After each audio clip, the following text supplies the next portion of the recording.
welcome to another edition of Spartan Sports Report. This is Andrea Van Meter, the Athletic Director of CHS, and I'm Ronnie Wiley. And we are here almost in December. Basketball season is upon us. Yeah, Hard November to believe. is almost over. It's unbelievable. It's flying past. Yeah, this past weekend we had our first bowl event, the girls' basketball game against a very scrappy, and we'll talk about this a little later, very scrappy Shelbyville team, which was originally, I think, was supposed to be Shenandoah. Tell us about that. Oh, yeah. So the girls' schedule's changed just a little bit since last year. So Shenandoah, with changing conferences, they didn't have numbers last year. Right. They didn't feel like they would be competitive enough for us, I guess you could say, this year. So they just told us if we wanted to look for a different game, we could. So we chose to look for a different game. And so we picked up Shelbyville for the first time. It's been a while since Shelbyville's been on the girls' schedule. Yeah. So we played Shelbyville at home.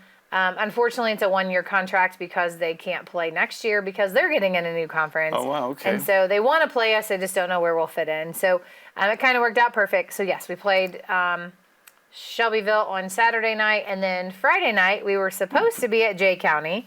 But Jay County overscheduled. You're only allowed 22 games a season, and they had too many. And so since we were a non-conference game, they went ahead and set out. Just for this year. So we're supposed to play them next year. And we got lucky that Delta needed a game. Actually needed 3 games, which is kind of strange this time of the season. So, but they're changing conferences too. So I think there's a lot of teams changing conferences, and I think we're going to notice our schedule is going to look a little different. I know football's going to look a little different next fall because of that, picking up some different teams. So, unfortunately, I don't know what that's going to look like moving on through the winter and into the spring, but we'll kind of find out and see. So the Delta game, they're obviously a good team. They will talk about scores a little later on, but talking to Abby Jones before the game, she was like, "We should have won that game." Yeah, they weren't 7 points better than us. We just had a lot of turnovers, a lot of passes that weren't connected for a turnover. Delta's scrappy. They were scrappy at the end of the year last year. They didn't really lose anybody. They were kind of like us. Nice to see them early in this season because we know now who their go-tos were. And I think they did shut down Barr, who was one of their best players. She's a senior.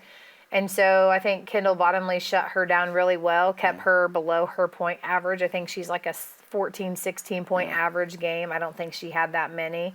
But I just think we fell short because our connections, like we just weren't making those pass connections. There was a hand there, and there was a deflection and then a steal to take it down. So, some point in the game we were tied. We were down 1. We were down 10. We came back and tied it. We were down 2. And so there at this stretch, like the last 30 seconds. A lot of free throws. Which, now it's 2. And once you hit that 5, it's 2. And so they hit their free throws, and that's why it was a 7-point game at the end instead of where it should have been. Yeah, and one thing Abby was talking about was the fact that they're a sectional opponent, so you're going to see them in sectionals. So it's good to have that game now to prepare for the sectional.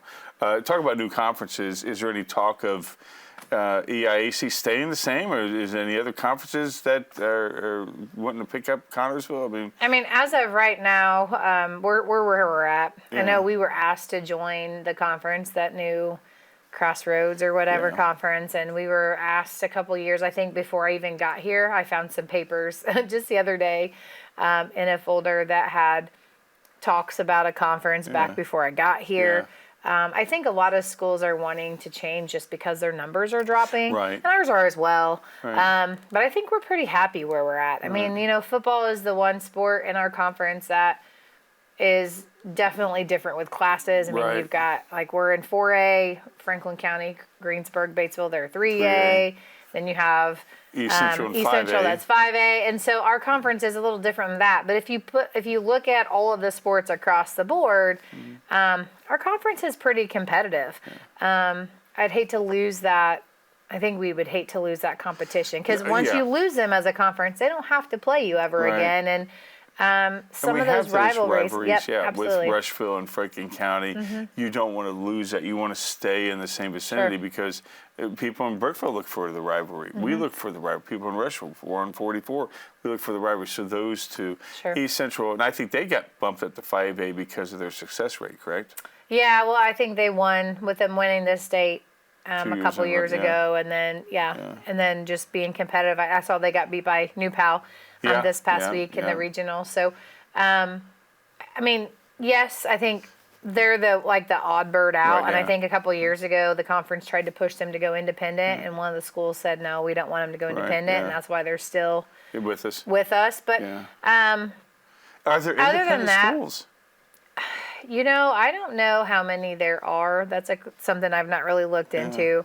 I think in their case where they're located, it would be easier for them to be independent because they could play more of the Ohio schools, which is who they play now. Them traveling to New Pal and Center Grove and Warren Central, the bigger schools, that's a long drive from East Central. I mean, so that's something you have to keep in mind as well. On a Friday night, do you really want to get your kids on the bus and travel 2.5 hours to play some of those bigger schools? And my guess is the answer on that's no. I would probably guess that no, especially as a parent. I mean, it'd be nice as a competitive thing, but all the time, not at all. So with Connersville, EIAC seems pretty locked. So which would be kind of, if you're switching conferences, a logistic nightmare to get these games scheduled. Sure, absolutely. And I mean, there's 8 of us in our conference. I think it's a good number to have. We have all the sports, so everybody in our conference has the majority of all the sports, so that's a good thing. Most of the teams in our conference have JV teams, which we're finding in a lot of the games this year. We're not getting JV opponents for boys basketball, girls basketball, even at the freshman level. So the good thing is our conference is solid that way, so we are guaranteed 7 matches or 7 games that we know our kids are going to have a chance to compete. And with that as well, you have a relationship with the ADs that you're working with in conference. You switch conferences, you got to start developing a new relationship. Absolutely, and I think a lot of the schools that are around us, I know most of the ADs. There's a lot of new ones, but for the most part, when you work with these people season after season, year after year, you get to know them. You may not know what they look like, but you know what they sound like on the phone, and you know their emails, and you find that relationship. But yes, you do have it with your conference a little bit more so than anyone else because you see them every season, multiple times. Yeah, and then we had your support staff on a couple weeks ago, Julie, and I forget the gentleman's name. Yeah, Jamie and Jake. Jamie and Jake. Julie's his Jamie's Julie sister. is Jamie's sister, but Julie helps us too. Yes, she helps too. Right? I knew that. So Jamie and what was his name? Jake. Jake, that's right. 2 J's. And I'm sure that they appreciate having that with just one conference. They do, and I make them. I don't make them. Okay, time out. I don't make them do anything. Change that. I ask them if they like to go. We just had a conference meeting last Wednesday, and so they rode along with me just so they can start hearing the conversations and the questions that get asked at conference, and they can start putting their faces out there. So if they have to travel for some reason or they need to be at an event that I'm not there, that the other ADs know who to look for. Right. Because that means a lot. When you go a place and you see the AD, you kind of know, like, okay, there is someone here to answer my questions, or I know that this is going to be taken care of. And so I want them to be able to know who those people are. So I try to introduce them as much as possible to the people that I think are important. So again, right now in basketball season, early going on. Boys haven't started yet, getting ready for that. One thing we started last year, or you started last year, was the Hall of Fame. We did. And of course, our beloved Fran was one of the recipients from last year. And we got a new class that was just not all announced, but the first batch of, is that the correct word? The first set of people. So this is our second set of nominees that we're rolling out this week. So yesterday we released the names of the 7 that we're putting in. And then every day this week and leading up to Wednesday, we'll be kind of giving a little snippet of their achievements and kind of their connection to Connersville with some pictures. So it's just 7. So you announced, just 7 this year. All 7. Okay. So So all 7 were announced on Sunday, and then as the week goes on, you'll get a little bit more information about each of them. Yeah. Well, tell us who they are. So we have, you now you're going to remember quiz me, and that. I'm getting, I hope I don't forget anybody. Yeah, So right. we have Sam Harvey, Yeah. Basil Mobby, Bill Mackey, Mark E. Beard, Katie Stern, Shemansky, April McDivitt, and Matt Howard. Fantastic. Was that 7? I didn't even count. I hope I didn't forget anybody. Try it one more time. Let me count. So we have Sam, Basil, Mark, Bill Mackey, Katie Stern, April McDivitt, and Matt Howard. I did all 7. Okay, all right, perfect. Perfect time. You did. So 5 of the 7 have RSVP'd to be there. And so we will do that between the JV and varsity game on Wednesday night against Union County. There'll be a small reception up in the cafeteria for their friends and family or anyone who played or knew them. I think probably have it after that time, so that way while the boys' varsity's warming up, you can kind of go up and visit. I know some of them like to roll out afterwards because of their drives, or they may have prior obligations, especially with Thanksgiving and family in town. That's right. So we just ask, if you're a friend or family or someone who knew them, you can stop up, you can say hi, celebrate them, and then we'll have the basketball game. So lots of things going on. Lots. You will be busy that day. Yeah, I usually am, but it's okay. It makes the night go by faster. It does. It does. But you, after the end of the night, you're like, what did I do? Yeah, I like to sit in my chair after a long night. Fall asleep. Mr. Beard, of course, Mark, passed away. I think it was earlier this year. Last year. Was it last year? I didn't remember exactly when it was. Heartbreaking, very fixture there at the tunnel every year and talk about sports with him. When I played, he was the tunnel person. So he was the one that sat down there and kept people from going back and forth. Mr. Beard. So he's rightfully, I like to Mr. Beard. He was here. He did a lot for Connorsville, whether he was teaching or coaching or, just volunteering to do stuff. My favorite Mr. Beard story, and this is a testament to him as a human being. I moved over here from Ohio, and I went. And I think it was his first year coaching baseball, and I got cut, and I was a hothead back in the day, and so I called him every bad name you could think of, and I never got. I realized this. I think probably after he died, I was telling the story, and I thought, you know what? I never got in trouble for that. I never went to Mr. Smith's office, which I did a lot at the time, but I never really got in trouble for that. So I had to take. I never had him in school until I had to take my senior year over again. I had to take my senior year twice because I was a heathen. And anyway, I had him twice for government, because I take government class, and then I picked an elective, which was Indiana Studies. And I thought, ooh, this is going to be good. Never once did he ever bring it up. And so finally, towards like the mid of the semester, I was like, Mr. Beard, I'm very sorry that I cussed you out when you cut me from baseball. Oh, don't even worry about it. I mean, he just let it go. It was. I mean, he never brought it up. He treated me fairly, and so that's the story of Mr. Beard. I always just appreciated that. Human, absolutely. I appreciated that because he could have been like, oh, that's that kid. Like, I don't want him. F. Oh, that answer's not really correct. No. And he never did. He never did. So, I mean, they get it. I mean, he's one of those. He's been around. He's been around with coaches over the years. I mean, he coached over the years, and I mean, you have to move on. I mean, if you're going to let something like that bother you, then that's a little fish, in a little pond. And so, great guy. Yeah, he was a good guy. Unfortunately, this didn't happen while he was, still alive and with us, but I know his family will be there they'll be to accept it in his honor, and all of the people that are coming to receive these awards. It's special, and I mean, it was hard. The committee met about a month and a half ago to decide who they were going to put in, and it was tough this year because we had more nominations, but again, people always ask, like, well, why is so-and-so, and why did this person get in and this person didn't? Well, again, we went off of nominations, so it wasn't just throwing out the people that we wanted to put in. It was, these were people that were actually nominated on paper, and there were quite a few that were nominated. Lots of information, so we thank everybody who has turned in information for us, and that stays on file for 5 years. So when the committee looks next year to put in, the next set, we have those nominations, and then we just ask that people continue to do that. You can email me. You can call the athletic office. If you want to handwrite a paper and send it in, you can. There are forms online on our website that you can go to fill out to nominate. But that's the only way we're going to find out. I mean, there are some wonderful people that I never knew were Connersville Spartans, and doing their research and looking into your books and digging into some of that stuff kind of opens up that history of Connersville. It's pretty cool. We decided on 7 this year. It's supposed to be 5. Right.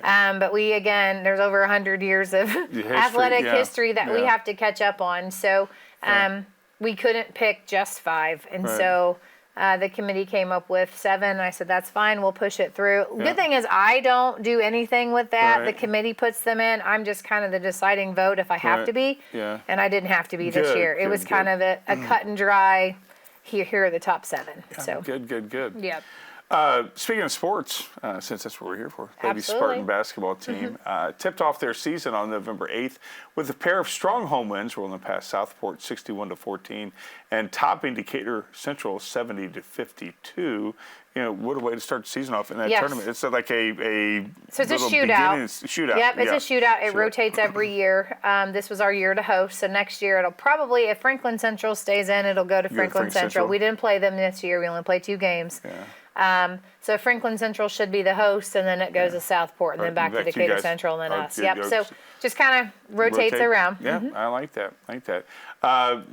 They dropped a tight one to Delta on Friday, this past Friday, 57-50, but bounced back with a solid victory against Shelbyville on Saturday. That was a scrappy game. I mean, it was the turnover bug kind of, and we talked in pregame. Flint was mentioning about how would their legs feel after that tough game against Delta.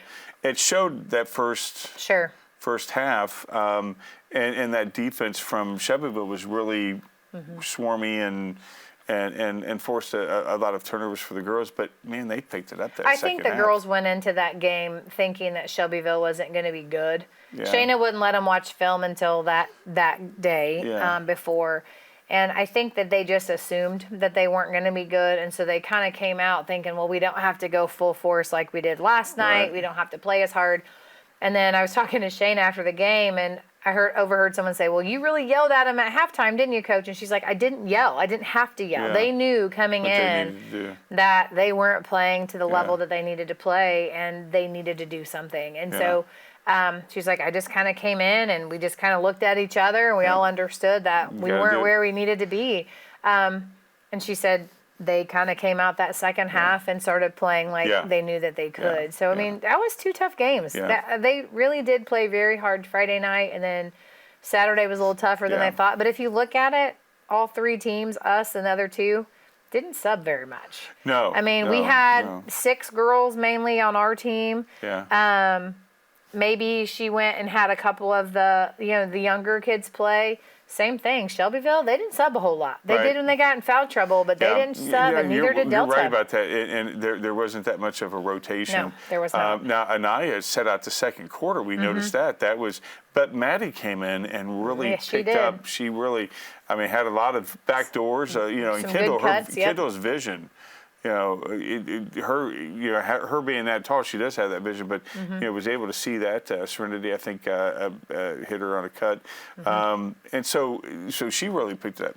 Maddie, she's played very well. And Clint mentioned that she leaves probably a ton of skin cells on that floor. She's all over the place. She's all over the place. She's going to be somebody that's missed. She kind of sneaks in. Yeah, she kind of sneaks in, and she makes that play that you're not expecting anyone to be there, and she kind of slides in and gets it. And so, but it was good for her. Yeah, you could definitely tell she played with confidence, and she came out ready to go. And I think that's exciting for the other girls to see, because they're like, wow, if Maddie can do that, then I can do that. Too. Yep, absolutely. And then Anaya, of course, the third quarter, she kind of turned it on a little bit. Serenity, it just was a very different second half than the first half. They made the adjustments. They were playing man. I think they switched the zone. But I was talking to you in the elevator coming up. I called Kendall Kenzie and Kenzie Kendall, and first part of the year, and That's okay. They're probably all used to it at this yeah, point. so then I said, I'm going to start calling them by their last name, Bottomley and Van Meter, and then that lasted a couple times. And, because you know the girls, you just, but anyway. Yep. So the ladies hit the road this Thursday to face a tough 4-0 New Palestine squad. So that's something they're hitting the road, their second game of the season on the road. Yeah, So this will be the first. Delta was the first game. Yeah. Yep. So they got two on the next two on the road before they come back. I think it's December 4th. Probably to the schedule right somewhere around there. Yeah. And then they have a stretch. I think in January they go 3 games on the road, something like that. They have a lot of road games. This year they're on the road a little bit more. Yeah. And I think some of it was picking up other teams and that kind of stuff. Yeah. So. Yeah. Connersville Boys Wrestling opens its season this Saturday at the Lawrence North Invitational, facing Delta and Lawrence North. Boys basketball, as tradition holds, it's a holiday here in Fayette County. It begins the Wednesday before Thanksgiving with a home opener against Union County inside the Spartan Bowl. You got to be excited about that. I am, and it's kind of it's exciting. Yeah. It's nerve-wracking. There's a lot of pieces that go into it, but it's kind of like the start of the winter. I know winter started. We have girls wrestling. We have girls basketball. Swimming officially gets started the Saturday after this game. So it's almost like everything starts on that Wednesday. Middle school boys have been playing. They play all this week. They've got 3 games this week. So, everything just kind of, this Wednesday is like the culminating factor of winter's here. Yeah. Winter is here. We have lots of sports. Girls wrestling wasn't on there as well, but we have girls wrestling this year. We do. We have 10 girls that are wrestling. That's amazing. It is. Awesome. And so who's the coach of the girls? Is Alex Fox. Alex Fox. So he's our middle school wrestling coach, and then he helped at middle school football this year. Yeah.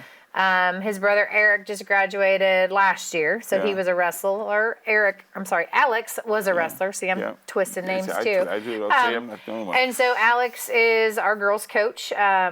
They have competed twice already. So they were at Shenandoah last week. Lots of freshmen and sophomores. We don't have any upperclassmen whatsoever. And so those girls. That's good to start a program like that, though. Absolutely. Yeah. So they were at Shenandoah last week, did pretty well. It was a pretty late night for them, unfortunately. That didn't go so well. Wrestling has changed over from the way they used to do it to a new way, and all schools are struggling with it. How they used to do it? So we used to just go through the IHSAA. We used to put our weights in through there, and then you could bracket it however you wanted to. Well, now they switched over to USA bracketing. And it's basically like learning a foreign language. Oh, that's fun. Especially for me, because I know nothing about wrestling. Yeah. But, the ADs are expected to put the kids' weights in because the coaches can't do that in case they put them in wrong or they try to lie, because you have to have so many qualifying weigh-ins. So that means, do you have to be at the weigh-ins? No, so... Then why would they let you do it then? They send me the paper. So my coach has to send me the paper that's signed off by the official, and I have to put it in USA because if I change it, I have to call the IHSAA and tell them why it needs to be changed. Yeah. And it has to have my name on it. It can't have the coach's name on it. So we got an email this morning that basically said coaches are not allowed to put in weigh-in. So, which we knew that. More on your plate that doesn't get any bigger. Well, it's okay. I just don't know a lot about it, so I don't want to mess it up. Like the last time. I would be afraid of that. Yes. So, and my coaches are great. They get me the information that I need. But we're excited because it's like a stepping stone, and I know my girls coach Alex, he's really researched a lot of USA bracketing, so he kind of helps me through it. He's like, hey, you need to do this or you need to do that. So I'm like, thanks, Alex. Like, thanks for the text. But girls have wrestled before, but it was on the boys' team. They were allowed to wrestle with the boys. Yeah. But now this is solely girls. Now it's solely girls. Girls wrestling against girls. First time. Is there any other sport that's a first time this year with CHS? No. And there's no more bowling? Bowling isn't necessarily an IHSA sport. It was more of like an intramural sport. Okay. And I don't know who. I think they bowled one year. My first year I was here, I think they had a bowling coach. I'm not sure. Yeah. Caleb. I can't think of Caleb's last name. There you go, Caleb Jordan. Yeah. And so they bowled with him. And then I don't think he's doing it anymore, but I'm not 100% sure. Yeah. That doesn't feed through my avenue. You really? Wow, okay. I did not know that. Yeah, so bowling and archery are 2 separate entities. So those would be... I forgot that there was something about archery. Yeah, so those would have been like staff from like Mrs. Flum, the principal, would have found those people. Yeah, totally. Now, I don't understand why bowling wouldn't be a high school sport. No, they do it for like the Special Olympics and Do they? Champions Together, but Yeah. as far as like an actual high school sport, it's not. Oh. Now there are some schools that have it, Right, yeah, and they yeah. do the bowling, but it's not something sanctioned by the Yeah, IHSA. right, yeah. Well, that's crazy. I would think that would be one of them. Wow. And so this, again, time of the year, a lot of indoor activities, so you don't have to worry about the weather, except when it affects the roads. So you have those elements to work on. Do you guys already have a contingency plan in place for everything, for every possible scenario, for every game that's coming up, or how does that work? What do you mean by contingency? Well, I mean, like if it's at home, it's usually our call. We follow like the That's what I mean. superintendent You guys- and the street department. If the whatever the level travel advisory we're at, we're orange, if we're yellow, if we're red, whatever. We do follow that. So we kind of go by the highway department to see in the city. But if it's a school day and it gets snow, like we get canceled because of snow, generally we don't want our kids coming in because if it's bad enough, we can't have school usually. Shouldn't be. However, sometimes in the evening, by the time it's like 3 or Everything's 4 plowed. o'clock, everything's plowed and cleared off, which it wasn't by 8 or 9 o'clock in the morning. Right. So sometimes we are a little flexible. It just kind of depends on what the weather is, wind chill is, that kind of stuff. I mean, we want it to be safe for our kids. Like I have a new driver. So the first day it snowed last Monday, she'd never driven in the snow. And so I'm like, Mama Bear is going to follow her to State Road 1 because I know it will be better. And so, I mean, it's scary. I mean, you don't want your kid driving home at 6 o'clock when it's dark and in the snow and don't know where the road's at. Yeah. So we try to keep that in mind. I know the coaches want to practice or play, Right. but Yeah, sometimes you can. I just remember last year during the Franklin County basketball game. Yep. That was the freakiest because I don't think there was this. The snow forecast was not. No, it was not supposed to be that Not supposed to much. be at all. And all of a sudden, I'm like. It was coming down like an inch every like 30 seconds or 30 minutes. Clint, and Clint, of course, being a cop, going, "Hey, I'm called over here to this thing. I don't think we're going to have the game." It's. And then all of a sudden it was called, which. Good move. Well, yes, but then it's scary because people are everybody has to go here, home. and then have to drive home. that we called and made sure we had somebody who knew somebody who worked for the county department, and so the snowplow led Franklin County's bus. Like they actually were in front of Franklin County's bus the whole way back. I mean, so we take like those kind of precautions, but I mean. It's tough because you can't win. You're going to make the wrong decision. I mean, we did it at Greensburg. We canceled going to Greensburg. But we still had to send our kids home. Like our kids were still at the bowl getting ready to leave, and we had to send them home. So they had to drive home, and some of those kids it took an hour. So you can't win no matter what you do. You just have to kind of hope that what you're doing is the best decision. Yeah, and that so I'd much rather deal with rain. Yeah, than snow. Snow and ice. Yeah. So again, basketball season coming up. The big thing at the bowl on day before Thanksgiving, a tradition. Always tradition, highlighted, of course, by the game, but also by the Hall of Fame. Yep. Second year of that, it's exciting, isn't it? It is. It's exciting, and I'm ready to, get this class in and start working on the next one. Feels a little bit easier this year than last year. Last year was a lot of work, but again, trying to get a hold of people and trying to get the information that we need is probably the most difficult to make sure we don't forget something. We're not going to catch everything. Right. Like, I'm not going to have everything that person did in the script that night. Like, it's just not going to happen. Right. I'm just probably going to be able to highlight the most important things that we have found. Yeah. And, we keep getting a lot of stuff, lots of pictures. And, again, I can't put 50, 60 pictures out. I mean, I'd love to, but, again, realistically, I just want to make sure that people know who we're talking about, see them in their days, and then kind of move forward. So well, good luck with that. It's exciting. We have a little over a week to go before that. So, Don't remind me. No, just kidding. We're ready. We have everything ready. Everything. It should be good to go. Yeah. Well, good. Come on out and you got to pick out what you're wearing, though. I'll be wearing this. Oh, okay, gotcha. Okay, see, you're easy then. Maybe that girdle John was talking about off the air. So I can look good on the camera. Anyway, so I will see you the day before Thanksgiving. Yeah, that's the next time. We will catch you next week for the Spartan Sports Report. Good night, everyone.